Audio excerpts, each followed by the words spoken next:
le blanc est arrivé à fabriquer ces micros. Il est arrivé à fabriquer, n'est-ce pas, le BIC. Eh bien, il y a eu un génie.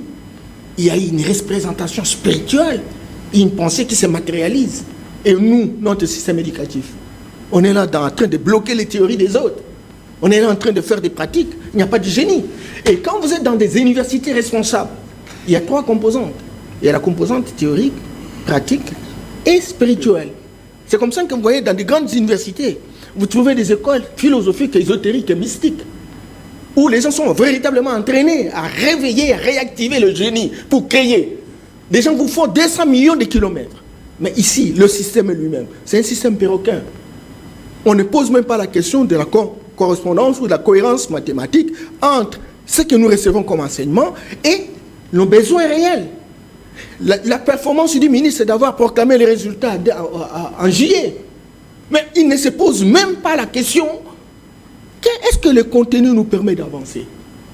Et là, c'est un problème. Nous avons besoin. La Chine, l'Inde, mais ils ont réveillé leur génie parce qu'ils ont construit un ancrage autour de la spiritualité qui devient un domaine de prédilection dans l'enseignement. Écoutez, tant qu'on n'aura pas de technologie, mon cher ami, même dans la manière de pêcher, dans la manière de fabriquer, etc. Mais il faut des technologies. Il faut inventer ces technologies. Et pour inventer les technologies, il faut avoir du génie. Et pour avoir du génie, il faut réveiller la spiritualité, la divinité qui est dans l'homme. Parce que l'homme, c'est le dépositaire de l'esprit de Dieu.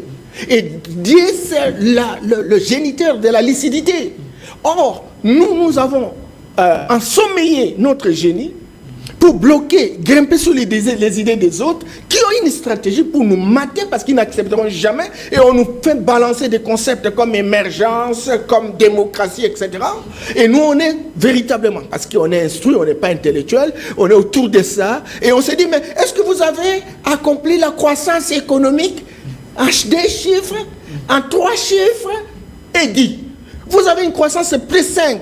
Vous êtes en Belgique, croissance est 0. Ils vivent mieux que nous qui avons une croissance plus 5. Arrêtez de conneries. Donc, il faut véritablement des questions de fond pour nous permettre d'avoir des stratégies de fond et ça va nous permettre d'avancer. Mais tant que ces questions ne seront pas internalisées par des éditeurs comme Pius, un secrétaire général comme Blanchard, de la nouvelle génération, je vous assure, je sais, excusez Blanchard, je ne prendrai plus la parole parce que vous êtes vraiment quand même le vrai disciple d'Adolphe Mouzito, pour qui j'ai beaucoup de respect et de considération parce qu'il fait marcher son cerveau, mais il a beaucoup aimé les statistiques occidentales.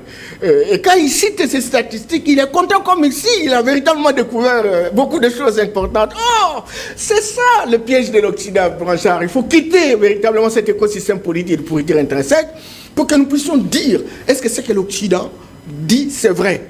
Pour que même au niveau des universités, nous ayons des thèses doctorales qui rivalisent les thèses occidentales. Aujourd'hui, ce n'est pas le cas. Tout devient une formalité d'usage et on est victime de notre propre turpitude. Merci.